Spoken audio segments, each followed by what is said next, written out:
Oh, hey, doing nothing is not an option. Why be difficult when you can put some energy into it and be impossible? So we are not going to comply in advance.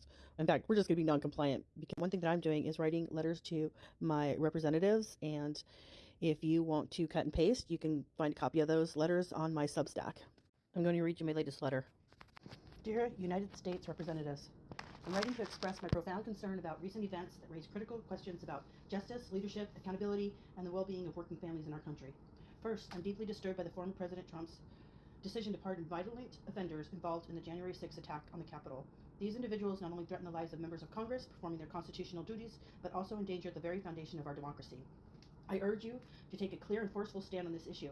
What actions are you pursuing to ensure that our democratic institutions and representatives are protected from future threats? What measures are being taken to prevent similar abuses of the pardon power? Additionally, I'm troubled by the behavior of influential figures like Elon Musk.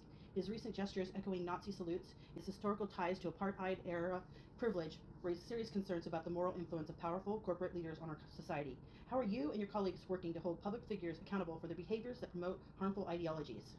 As a voter and a constituent, I'm also deeply concerned about the growing economic pressures on working families. The tax burden feels increasingly inequitable, while corporate interests receive generous subsidies and bailouts. We need universal health care that prioritizes the health and dignity of every American, and not corporate welfare that benefits the wealthy at the expense of the vulnerable. I ask you directly, what specific legislation are you supporting to provide tax relief for working families and ensure accessible, affordable health care for all?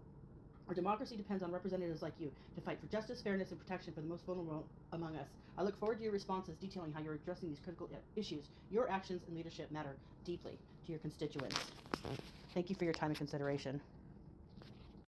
I know it doesn't feel like much, but one thing that we do have is a voice, and we can speak. And I encourage folks to do the same, however that expresses itself in your life. Talk to you later. Bye.